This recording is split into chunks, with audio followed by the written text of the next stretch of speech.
Bienvenidos a nuestro canal Historias Sagradas. Hoy viajaremos a través del tiempo para descubrir una historia de valentía, astucia y liberación. Es la historia de Ahod, el hombre de la tribu de Benjamín que era zurdo y a quien Dios eligió para liberar a Israel de la opresión moabita. Prepárense para un relato lleno de tensión, estrategia y triunfo. En aquellos tiempos oscuros, los israelitas vivían bajo el yugo de Moab, soportando una pesada carga de tributos y opresión. Eglón, el tiránico rey gordo de Moab, reinaba con mano de hierro y una voraz codicia.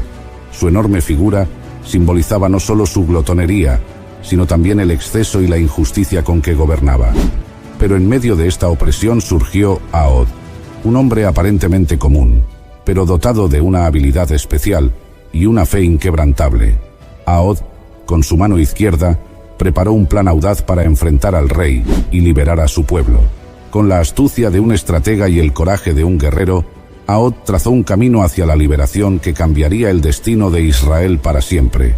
Así que acomódense y abran sus corazones mientras exploramos esta fascinante historia de cómo Dios puede usar incluso a los más improbables de nosotros para llevar a cabo sus propósitos divinos. Esta es la increíble historia de Ahod, el juez que mató al rey gordo. Bienvenidos.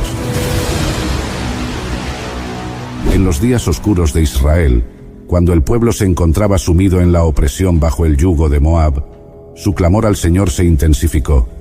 Los hijos de Israel, herederos de la promesa divina, vivían en una angustia profunda y constante. La tierra, que una vez fluía leche y miel, ahora parecía un desierto de desesperanza bajo la sombra de la tiranía moabita. Durante 18 largos años, Eglón, el corpulento y tiránico rey de Moab, había extendido su dominio sobre los hijos de Israel. Su crueldad no conocía límites, y la opresión era una carga constante que aplastaba el espíritu del pueblo elegido. Los campos que anteriormente eran fértiles y llenos de cosechas abundantes, ahora solo eran un escenario de tristeza. Los frutos del trabajo de los israelitas, el sudor de su frente y el esfuerzo de sus manos, eran constantemente arrebatados por los moabitas. Los soldados de Eglón irrumpían en los campos, llevándose el trigo, el vino y el aceite, dejando a las familias israelitas con poco para sobrevivir. Los graneros, que solían estar llenos, ahora yacían vacíos, y el hambre comenzaba a cernirse sobre la tierra prometida. La desesperanza se extendía como una plaga, infectando los corazones y mentes de los hombres, mujeres y niños de Israel. La opresión era tan severa que el pueblo de Israel se sintió asfixiado por la crueldad de Eglón y sus aliados. El peso de la servidumbre moabita se sentía en cada hogar, en cada calle, en cada rincón de la nación. Los moabitas, aliados con los amonitas y los amalecitas, habían tomado la ciudad de las palmeras, Jericó, y desde allí ejercían su dominio. Jericó, una ciudad simbólica en la historia de Israel, ahora se encontraba bajo el control de los enemigos, y su belleza y prosperidad servían solo para engrandecer el poder de Eglón. La vida bajo el rey Eglón era dura. Las manos de los hombres se agrietaban y sangraban trabajando la tierra solo para ver los frutos de su esfuerzo ser llevados por los opresores. Las mujeres lloraban en silencio mientras intentaban alimentar a sus hijos con lo poco que quedaba. Los ancianos, que recordaban tiempos mejores, suspiraban con resignación, y los jóvenes, que no conocían más que la opresión, miraban al futuro con ojos vacíos de esperanza. El tributo exigido por el rey moabita era una carga pesada que aumentaba la miseria del pueblo. Año tras año, los israelitas entregaban el fruto de su trabajo, sabiendo que no recibirían nada a cambio más que más sufrimiento y opresión. No se sabe mucho de la dieta de los tiempos bíblicos, pero sí sabemos con certeza que su alimentación era mucho más saludable que la de ahora. En aquellos días, las comidas consistían principalmente en productos frescos y naturales, granos, frutas, verduras, legumbres y ocasionalmente carne y pescado. La dieta era simple y basada en lo que la tierra producía en cada estación. Sin embargo, a pesar de esta alimentación saludable, el sobrepeso y la obesidad eran realidades palpables entre los monarcas y la élite de la época. Estos individuos, a diferencia del pueblo común, tenían acceso a banquetes abundantes y festines constantes, llenos de delicias y manjares que no conocían restricciones. Eglón, el rey gordo de Moab, es un claro ejemplo de esto. Mientras el pueblo de Israel languidecía bajo el yugo de la opresión, enfrentando la escasez y el hambre, Eglón reinaba sin preocupaciones, rodeado de lujos y exceso.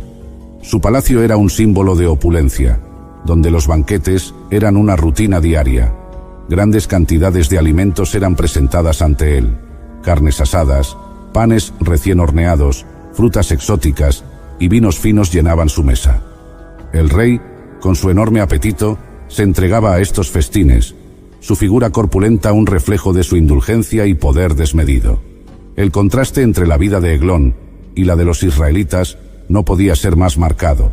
Mientras el rey se deleitaba en su abundancia, los hijos de Israel luchaban por encontrar suficiente alimento para sobrevivir. Familias enteras sufrían de hambre, viendo cómo el fruto de su trabajo y sudor era confiscado para engrosar los almacenes del rey gordo. La desesperación del pueblo israelita se intensificaba con cada día que pasaba bajo la tiranía de Eglón. Cansados de la injusticia y la miseria, comenzaron a clamar al Señor, buscando liberación y justicia. La opresión había llegado a un punto insoportable, y el deseo de libertad ardía en los corazones de los israelitas. En medio de esta aflicción, un hombre se destacó entre los israelitas: Ahod, hijo de Gera. Ahod pertenecía a la tribu de Benjamín, una tribu conocida por su habilidad en el uso de la mano izquierda. Los benjamitas, a menudo subestimados por su tamaño reducido comparado con otras tribus, eran famosos por su destreza con la mano izquierda, una habilidad que utilizaban tanto en la guerra como en la vida diaria. Este detalle, aparentemente insignificante, resultó ser crucial en la misión que Dios había planeado. Ahod era zurdo, y esta peculiaridad se convertiría en una ventaja estratégica en la liberación de su pueblo. Ahod, un hombre de fe y coraje, observaba la miseria de su pueblo y sentía el peso de la responsabilidad divina sobre sus hombros. Sabía que debía hacer algo para liberar a Israel del yugo opresor. Su habilidad con la mano izquierda no solo era una rareza, sino un don que Dios había preparado para un propósito mayor. Mientras los demás veían en su habilidad una simple peculiaridad, Ahod entendía que era una herramienta en las manos del Creador. Un día, los israelitas, cargados de tributos y con corazones pesados por la opresión constante, se prepararon para enviar la exigida ofrenda anual al rey Eglón, que era bastante gordo. Este tributo era una dolorosa carga que año tras año vaciaba los graneros y privaba a las familias de Israel de su sustento. Era también una humillante muestra de sumisión a su tirano opresor. La misión de entregar el tributo recayó sobre Ahod, hijo de Gera, un hombre de la tribu de Benjamín, conocido por su astucia y valor. Ahod, consciente de la oportunidad que se le presentaba, se preparó meticulosamente para este encuentro. No solo llevaba consigo el tributo, sino también una intención oculta y una herramienta letal. Había forjado un puñal de 2 filos, un arma mortal de aproximadamente un codo de largo, diseñada para cumplir un propósito divino. Ahod guardó cuidadosamente este puñal debajo de su ropa, en el lado derecho, un lugar estratégico que aprovechaba su habilidad con la mano izquierda. Este puñal sería su herramienta de liberación, un símbolo de su determinación y fe. Con manos habilidosas y un corazón lleno de propósito, Ahod forjó el puñal, asegurándose de que fuera afilado y resistente. Lo ocultó bajo su vestidura, en el muslo derecho, un lugar que nadie sospecharía, especialmente porque Ahod era zurdo. Este detalle era crucial, ya que los guardias de Eglón no esperarían que un hombre armado con la mano izquierda llevara un arma en el lado opuesto. Los controles de seguridad en la corte de Eglón eran muy estrictos, y los guardias revisaban cuidadosamente a cualquiera que se acercara al rey. Sin embargo, acostumbrados a revisar el lado izquierdo de los visitantes, nunca se les ocurrió que un arma pudiera estar oculta en el muslo derecho de un zurdo. Este error sería su perdición y la ventaja decisiva de Ahod. El viaje a Jericó, la ciudad de las palmeras, fue largo y lleno de pensamientos y oraciones. Ahod sabía que cada paso lo acercaba a un momento decisivo, un momento que podría cambiar el destino de su pueblo. Cuando finalmente llegaron a la imponente residencia de Eglón, Ahod y su grupo de portadores presentaron el tributo al rey con el debido respeto y sumisión que la situación demandaba. Eglón, el rey gordo, satisfecho y complacido con la riqueza presentada, no sospechó nada y permitió que los israelitas se retiraran en paz.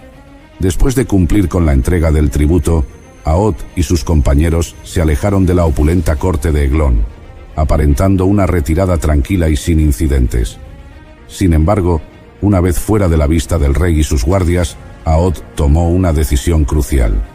En su mente, un plan se formaba con claridad, un plan que había sido inspirado por su fervorosa fe y la necesidad imperiosa de liberar a su pueblo.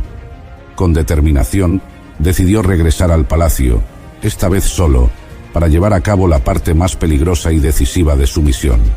Ahod, con la confianza que le daba su preparación y su propósito divino, regresó al palacio de Eglón y solicitó una audiencia privada con el rey. Los guardias, confiados por la reciente entrega del tributo y la aparente sumisión de los israelitas, permitieron su entrada. Ahod, con un semblante serio y una voz firme, se acercó al corpulento rey y le dijo: «Tengo un mensaje secreto para su majestad, un mensaje de Dios». Eglón, intrigado y quizá un poco vanidoso, deseaba escuchar este mensaje que, según Ahod, era solo para sus oídos. Ordenó a sus guardias y sirvientes que salieran de la cámara, dejándolo a solas con Ahod. Este acto de arrogancia y curiosidad sería su ruina. La habitación quedó en silencio. Solo el rey y el hombre que traía consigo no solo un tributo, sino el instrumento de su liberación. La tensión era palpable. Cada segundo transcurría con una lentitud exasperante, como si el tiempo mismo estuviera conteniendo el aliento en anticipación de lo que estaba por ocurrir. La cámara estaba en silencio absoluto, el aire pesado con la expectativa y el temor no expresado. Ahod, con un semblante sereno pero determinado, avanzó hacia el corpulento rey Eglón. Cada paso resonaba en la cámara, un eco del destino inminente. Sus ojos, fijos en el rey, reflejaban una mezcla de compasión y determinación inquebrantable. Eglón, desprevenido y curioso, observaba a Ahod con un aire de arrogancia y superioridad. Para el rey, este era solo otro momento de indulgencia en su interminable serie de días opulentos. «Tengo un mensaje de Dios para ti», declaró Ahod con voz firme, cada palabra impregnada de una convicción que solo podía provenir de una misión divina. El rey, intrigado y quizás un poco desconcertado, inclinó la cabeza ligeramente, indicando a Ahod que se acercara. En ese instante, el mundo pareció detenerse. Con la velocidad de un relámpago y la precisión de un guerrero entrenado, Ahod actuó. Su mano izquierda, habilidosa y fuerte, se movió con una destreza sorprendente. En un solo y fluido movimiento, sacó el puñal de su muslo derecho. La hoja brilló brevemente en la penumbra de la cámara antes de hundirse profundamente en el vientre de Eglón. La punta del puñal penetró con una precisión mortal, atravesando la carne y los órganos del rey. El impacto fue inmediato y devastador. La gordura del rey, una consecuencia de años de indulgencia y exceso, cubrió el arma, ocultándola de la vista. El cuerpo de Eglón tembló. Su rostro se contrajo en una mueca de sorpresa y dolor. El grito que intentó emitir quedó atrapado en su garganta, sofocado por el shock y la incredulidad. Sus ojos, que un momento antes brillaban con curiosidad y desdén, ahora se ensombrecían con una mezcla de miedo y comprensión. Ahod, manteniendo la calma, soltó el puñal, dejándolo enterrado en el cuerpo del tirano. La muerte de Eglón estaba asegurada. La herida era letal y no había escapatoria.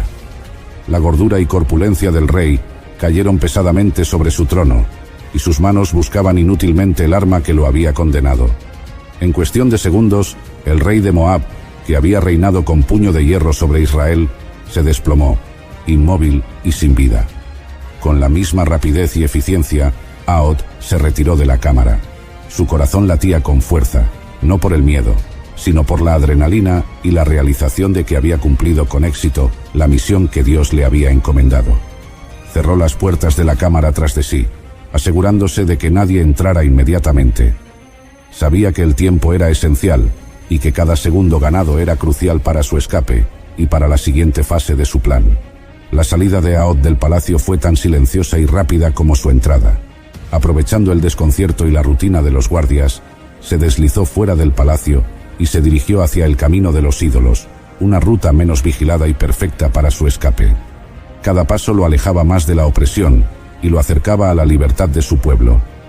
Una vez estando en un lugar seguro, Ahod tocó la trompeta en la región montañosa de Efraín, convocando a los israelitas a levantarse contra sus opresores. Hi, I'm Jim. I'm not an actor, just a guy living with prostate cancer. My wife and I face each day head on. We asked my doctor about Xtandi enzalutamide. Xtandi 40 milligram tablets treats men with prostate cancer that has spread to other parts of the body and responds to a medical or surgical treatment to lower testosterone. Xtandi may cause serious side effects: seizure, a brain condition called PRESS, allergic reactions, heart disease that can lead to death, falls and bone fractures, swallowing problems, or choking that can lead to death. Stop Xtandi and get medical help at once if your face, tongue, lip, or throat start swelling. Tell your doctor at once if you faint, have a seizure, quickly worsening headache, decreased alertness, confusion, vision problems, chest pain or discomfort, or shortness of breath. Xtandi can cause harm to an unborn baby or miscarriage. Use birth control during and 3 months after Xtandi. Common side effects include muscle and joint pain, feeling unusually tired, hot flashes, constipation, less appetite, diarrhea, high blood pressure, bleeding, falls, fractures, and headache. Visit Xtandi.com to watch my story. Seguidme, proclamó Ahod con voz poderosa, porque el Señor ha entregado a vuestros enemigos, los moabitas, en vuestras manos. Estas palabras, llenas de fe y convicción, llenaron de valor a los hombres de Israel. Bajo la guía de Ahod, se dirigieron a los vados del Jordán, los puntos estratégicos de cruce del río que eran cruciales para cortar cualquier posible retirada de los moabitas. La estrategia de Ahod era clara y precisa: bloquear las rutas de escape y atacar con toda la fuerza posible. Sabía que los moabitas, privados de su liderazgo y confundidos por la repentina muerte de Eglón, serían vulnerables. Los israelitas, en contraste, estaban llenos de fervor y determinación, fortalecidos por la certeza de que Dios estaba de su lado. El enfrentamiento fue feroz y decidido. Los israelitas, con Ahod a la cabeza, se lanzaron contra los moabitas con una energía renovada. Tomaron rápidamente los vados del Jordán, impidiendo que los enemigos pudieran cruzar y escapar. Los moabitas, atrapados y sin un líder que los guiara, se encontraron en una situación desesperada. Los guerreros israelitas, armados con espadas, lanzas y la justicia de su causa, se enfrentaron a los moabitas en una serie de batallas rápidas y decisivas. La sorpresa y la determinación de los israelitas fueron armas tan poderosas como sus espadas. Los moabitas, aunque valientes y bien armados, no pudieron resistir el ímpetu del ataque israelita. La confusión y el pánico se apoderaron de ellos, y uno tras otro cayeron ante el avance imparable de los hijos de Israel. 10.000 hombres moabitas, fuertes y valientes, fueron derrotados aquel día. No escapó ni uno solo. La fuerza y la ferocidad de los israelitas, combinadas con la ausencia de un liderazgo moabita efectivo, llevaron a una victoria total. La muerte de Eglón había desmoronado la estructura de poder moabita, y la acción decisiva de Ahod y su ejército completó la liberación de Israel. Con la victoria asegurada, los israelitas celebraron y dieron gracias a Dios por su liberación. La opresión moabita había llegado a su fin, y la tierra de Israel tuvo paz durante 80 años. La victoria no solo significaba el fin del yugo opresor, sino también el comienzo de un nuevo período de prosperidad y tranquilidad para el pueblo elegido. Ahod, el benjamita zurdo, se convirtió en un héroe y un símbolo de la liberación que Dios había concedido a su pueblo. Su valentía y su fe demostraron que Dios puede usar a cualquier persona, sin importar sus peculiaridades, para llevar a cabo grandes obras. La historia de Ahod y la liberación de Israel se convirtieron en un testimonio perdurable del poder de la fe y la justicia divina. Y hasta aquí nuestro episodio de hoy en Historias Sagradas. Hemos recorrido juntos la fascinante y heroica historia de Ahod, un hombre común con una habilidad única, cuya valentía y fe fueron herramientas esenciales para liberar a Israel de la opresión. Ahod, llamado por Dios para hacer lo extraordinario, nos demuestra que nuestras peculiaridades y fortalezas pueden ser usadas por Dios para cumplir propósitos divinos. Que su ejemplo nos inspire a confiar en que, sin importar nuestras circunstancias, Dios puede utilizarnos para llevar a cabo grandes obras. Gracias por acompañarnos en este emocionante viaje a través de las Escrituras. Esperamos que esta historia no solo te haya entretenido, sino también fortalecido tu fe y tu comprensión del poder de Dios en nuestras vidas. Cada relato en la Biblia tiene el potencial de enseñarnos valiosas lecciones y de recordarnos el amor y la justicia de nuestro Señor. Si este video te gustó, por favor déjanos tu like. Esto nos ayuda a seguir creando y extendiendo más contenido como este, que edifica y bendice vidas. Tu apoyo es fundamental para nuestro crecimiento y para que podamos seguir compartiendo la palabra de Dios con más personas alrededor del mundo. No olvides suscribirte a nuestro canal si aún no lo has hecho. Así, no te perderás ninguno de nuestros próximos episodios llenos de historias impactantes y edificantes de la Biblia. También te animamos a compartir esta historia con otras personas que quizá no la conocen. Cada vez que compartes nuestros videos, ayudas a difundir el mensaje de Dios y a tocar más corazones. Nos encontraremos en un próximo capítulo, donde continuaremos explorando las asombrosas historias que nos ha dejado la Biblia. Historias de fe, valor y milagros que han inspirado a generaciones y continúan haciéndolo. Hasta entonces, que Dios los bendiga y acompañe siempre. Bendiciones. En una noche envuelta en sombras y presagios, la puerta de una humilde casa en Gabaa se cerró con un golpe sordo, sellando un destino terrible. Afuera, una multitud clamaba, su ira retumbando como un trueno lejano, pero en el interior, el miedo se palpaba como una niebla espesa. La concubina, despojada de toda esperanza, era arrojada a la turba. Lo que siguió fue una noche de horror que eclipsó el alma de todo Israel. La turba, despiadada y frenética, rodeaba la casa exigiendo que se les entregara al hombre, el levita, quien había buscado refugio allí con su concubina. Incapaces de resistir la presión de la multitud enfurecida, los dueños de la casa tomaron la decisión más horrenda: entregar a la joven mujer como sacrificio para aplacar la ira de la muchedumbre. Empujada fuera de la seguridad efímera de aquellas paredes, se encontró en manos de la brutalidad desenfrenada, víctima de una injusticia que la consumiría hasta el amanecer. A medida que la noche avanzaba, la violencia se desataba con cada hora que pasaba, marcando a todos quienes la presenciaban. La mujer, abandonada a su suerte, sufría inimaginables tormentos mientras las estrellas se ocultaban, como avergonzadas de presenciar tal vileza. Al alba, lo que quedaba de ella era apenas una sombra de lo que alguna vez fue, un recordatorio sombrío de la maldad que los hombres pueden alcanzar. Pero déjenme contarles todo desde el comienzo. Esta es la historia bíblica que nunca te han contado sobre el levita y su concubina, y se encuentra en Jueces capítulo 19.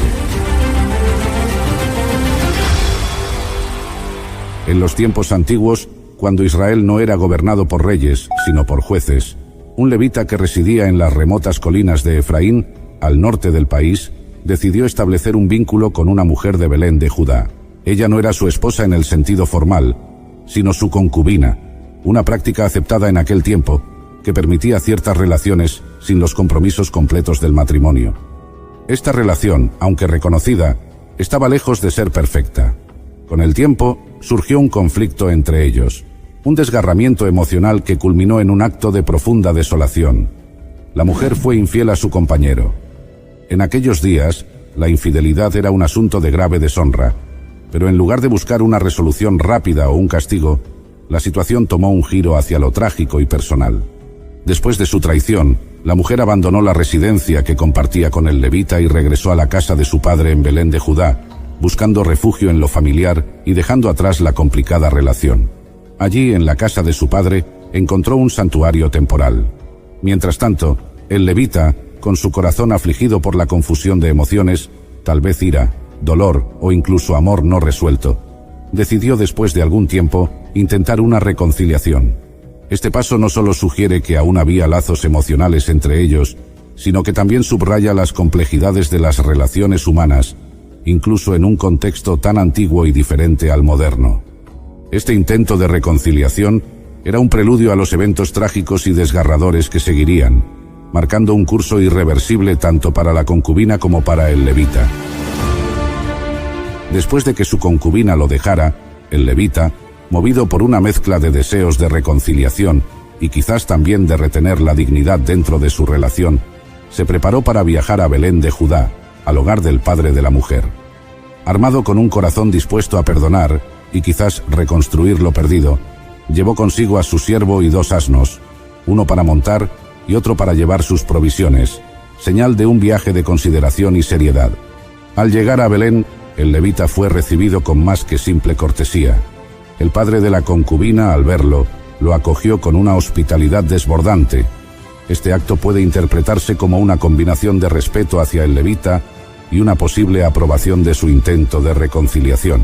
Día tras día, el padre insistió en que el levita prolongara su estancia, extendiendo la hospitalidad día tras día, una costumbre profundamente arraigada en la cultura de la época, donde la generosidad del anfitrión se medía en la extensión y calidad de la acogida. Durante su estancia en Belén, el levita se encontraba en un cruce de emociones y decisiones.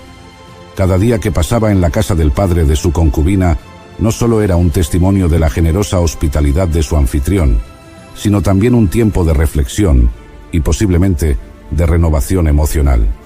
Hey there, it's Dr. Sanjay Gupta with some exciting news to share. CNN is now streaming. That means you can read, watch, and stream everything in one subscription. You can watch news live 24/7. You can also explore catch-up videos and explainer videos, and you can also watch the library of CNN's originals, including my latest documentary, It Doesn't Have to Hurt. Just go to cnn.com/all access.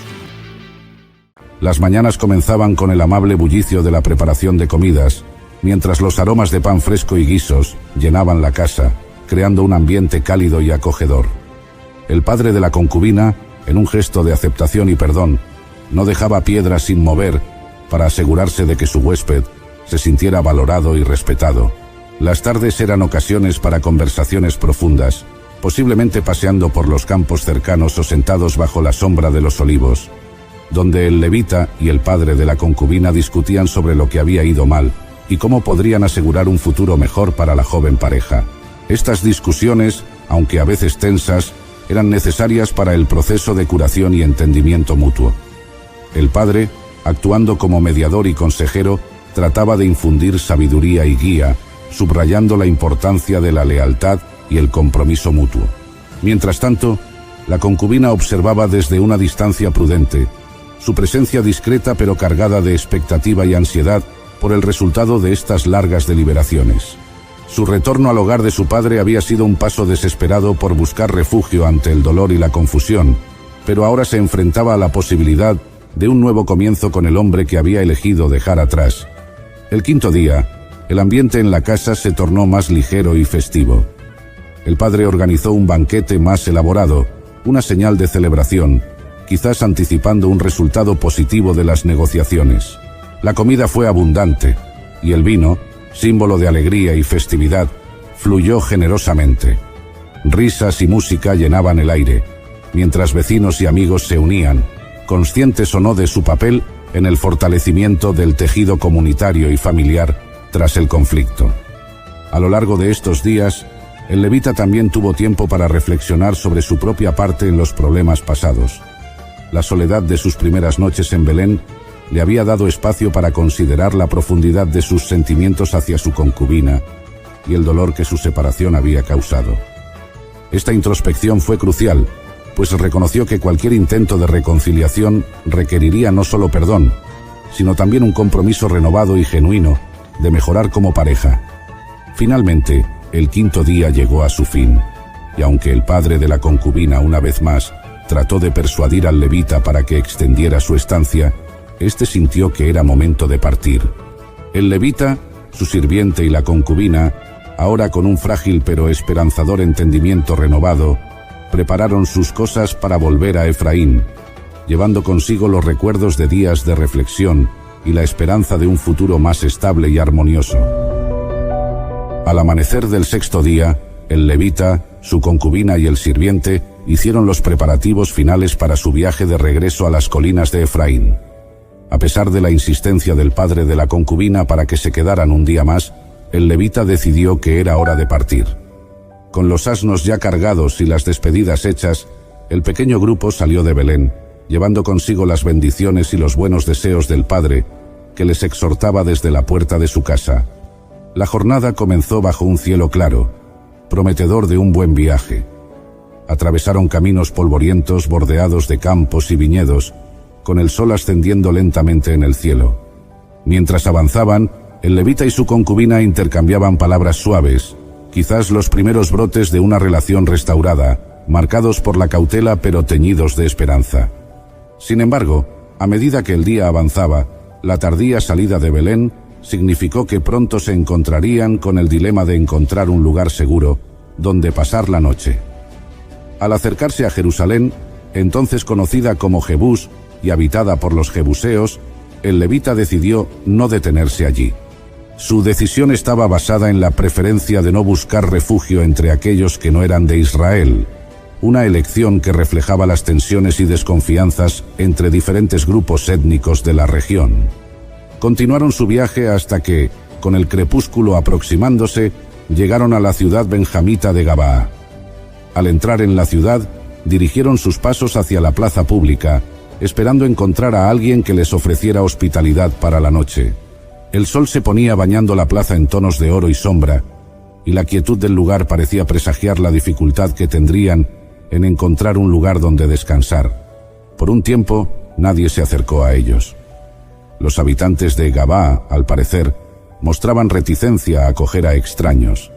El levita, su concubina y el sirviente se sentían cada vez más vulnerables a medida que la noche caía, un recordatorio sombrío de los riesgos que enfrentaban los viajeros en esos tiempos inseguros. Finalmente, cuando ya parecía que tendrían que pasar la noche al aire libre, un anciano que regresaba de trabajar en el campo los vio. Este hombre, también de Efraín y por lo tanto un compatriota, no dudó en ofrecerles refugio. Los guió a su casa, les proporcionó agua para lavarse los pies y preparó una comida para ellos, cumpliendo con los deberes de hospitalidad que eran sagrados en la cultura de la época. La noche se instaló mientras compartían el pan y relataban sus viajes, creando un breve interludio de paz y camaradería. Sin embargo, lo que ninguno de ellos sabía era que la oscuridad de esa noche traería eventos que probarían profundamente la fibra moral de todos en Gabaa y dejarían una mancha en la historia de Israel. Mientras el levita, su concubina y el sirviente disfrutaban de la hospitalidad del anciano, la calma de la noche en Gabaa se vio abruptamente interrumpida. Fuera de la casa del anciano, un grupo de hombres de la ciudad, corruptos y depravados, comenzaron a reunirse. Su comportamiento era agresivo y sus intenciones nefastas. Pronto, la multitud se convirtió en una turba clamorosa que rodeaba la casa, golpeando la puerta y exigiendo con gritos que el levita saliera. El motivo de esta exigencia era oscuro y perturbador. Deseaban abusar del levita, un acto que evocaba las infames historias de Sodoma y Gomorra. Frente a esta aterradora situación, el anciano anfitrión, desesperado por proteger a su huésped bajo cualquier circunstancia, salió a confrontar a la multitud. En un intento por calmar la situación y preservar el honor de su hogar, ofreció una solución que, aunque profundamente perturbadora para los estándares modernos, reflejaba las complejas y a menudo inquietantes decisiones morales de su tiempo. El anciano ofreció a su propia hija virgen y a la concubina del levita a la multitud, implorando que dejasen al hombre en paz y en su lugar tomaran a las mujeres, un gesto que pretendía desviar la violencia de su invitado. Esta propuesta, lejos de resolver la situación éticamente, solo subraya la profunda misoginia y la desvalorización de las mujeres que eran comunes en ciertos aspectos de las sociedades antiguas. La turba, sin embargo, no se disuadió fácilmente. La tensión aumentaba a medida que la noche se hacía más oscura. Finalmente, en un momento de desesperación y horror, la concubina fue empujada fuera de la casa hacia la turba enfurecida. Lo que siguió fue una noche de indescriptible brutalidad que culminó al amanecer, cuando la mujer, habiendo sido abusada y maltratada toda la noche, logró regresar a la puerta de la casa donde se hospedaban. Al amanecer, encontraron a la concubina yaciendo en el umbral, un testimonio mudo de la crueldad que había sufrido a manos de la turba de Gabaa. Este acto de violencia no solo sería un punto de inflexión personal para el levita y aquellos directamente involucrados, sino que también provocaría una serie de eventos que llevarían a conflictos y divisiones profundas dentro de las tribus de Israel. Este oscuro episodio en Gabaa se convertiría en un llamado a la justicia y a la reflexión moral para toda la nación, resaltando las consecuencias de la ley y el orden quebrantados, y la necesidad imperativa de una justicia que protegiera a los inocentes y castigara a los culpables. La historia de la concubina del levita no solo narraba un evento trágico, sino que también servía como un espejo sombrío para la sociedad de la época, instando a una introspección y reforma en toda la comunidad. Después de la trágica noche de violencia en Gabaa, el levita enfrentó una realidad desgarradora al amanecer cuando encontró a su concubina yaciendo en el umbral de la casa, víctima de un abuso inimaginable. En un estado de profundo dolor y furia, tomó una decisión que resonaría a través de toda Israel y marcaría un precedente alarmante en su historia. Con un corazón endurecido por la angustia y la ira, el levita levantó el cuerpo sin vida de su concubina y la llevó en su asno de regreso a su hogar en Efraín. Una vez allí, impulsado por un impulso de indignación y un deseo de justicia, realizó un acto de horror y protesta que sería recordado como uno de los más macabros de las Escrituras. Dividió el cuerpo de su concubina en 12 partes, enviando cada una a las distintas tribus de Israel. Este acto, brutal y simbólico, estaba destinado a servir como un grito desesperado por justicia y como una convocatoria a las tribus de Israel para responder a la vileza perpetrada en Gabaa. La respuesta a este acto fue de shock e ira colectiva. Los líderes de las tribus, al recibir las partes del cuerpo, se convocaron para una asamblea urgente, confrontados no solo con la crueldad del acto, sino también con la necesidad de abordar el colapso moral que representaba. En esta asamblea se hizo evidente que la tribu de Benjamín, a la cual pertenecía la ciudad de Gabaa, tendría que rendir cuentas por los actos de sus hombres. La asamblea de las tribus exigió que los culpables dentro de Gabaa fueran entregados para enfrentar la justicia. Sin embargo, la tribu de Benjamín rehusó entregar a los hombres de Gabaa, lo que llevó a un conflicto armado devastador conocido como la Guerra Civil de Benjamín. Las tribus de Israel, unidas en su repudio a la atrocidad, se levantaron contra Benjamín en una serie de batallas sangrientas. Esta guerra interna casi resultó en la aniquilación completa de la tribu de Benjamín. El conflicto culminó en una profunda tragedia para Benjamín, que perdió una gran parte de su población y sufrió gravemente en términos de infraestructura y moral. Al final, las tribus restantes de Israel, movidas por un sentido de pérdida fraternal y la devastación de la guerra, tomaron medidas para asegurar que Benjamín no desapareciera de Israel. Se organizaron esfuerzos para reintegrar a los sobrevivientes de Benjamín, incluyendo la provisión de esposas para los hombres benjamitas que habían quedado, mediante métodos que plantean sus propios dilemas éticos y morales. Esta serie de eventos no solo resalta la fragilidad de la cohesión social y política en Israel durante esa época, sino que también sirve como un sombrío recordatorio de cómo la justicia y la venganza pueden entrelazarse en formas que llevan a consecuencias devastadoras. La historia del levita y su concubina plantea preguntas profundas sobre la ley, la moralidad y las responsabilidades de una comunidad hacia sus miembros más vulnerables, resonando a través de las generaciones como un llamado a la reflexión y la reforma. La historia del levita y su concubina, trágica y perturbadora como la hemos oído, nos deja con una aplicación profunda y urgente. Nos recuerda la importancia de la justicia, la compasión y el cuidado de los vulnerables en nuestras comunidades. En un mundo lleno de injusticias y desigualdades, es vital que busquemos formas de proteger y apoyar a aquellos que sufren abusos y violencia. Debemos estar dispuestos a enfrentar la oscuridad que pueda existir en nuestra sociedad, sin ignorarla ni excusarla, y trabajar juntos para construir un mundo más justo y compasivo para todos. La historia también nos llama a examinar nuestras propias acciones y decisiones. ¿Estamos dispuestos a confrontar la maldad donde quiera que se manifieste, incluso cuando eso signifique desafiar a aquellos en posiciones de poder o autoridad? ¿Estamos dispuestos a abogar por la justicia y la igualdad, incluso cuando sea difícil o peligroso? Que la historia del levita y su concubina sea un recordatorio de nuestro deber de buscar la justicia, proteger a los vulnerables y trabajar por un mundo donde la compasión y el respeto sean los pilares de nuestra sociedad. Que aprendamos de los errores del pasado y nos esforcemos por construir un futuro más luminoso y humano para todos. Y así, queridos amigos y espectadores, llegamos al final de esta historia sagrada. una cruel y oscura que tal vez nadie te había contado, pero también un relato lleno de lecciones eternas que resuenan a través de los tiempos. Si esta historia ha tocado su corazón, les invito a mostrar su apoyo a nuestro trabajo, dándole un buen me gusta a este video. Suscríbanse a este canal Historias Sagradas para no perderse ninguno de nuestros relatos.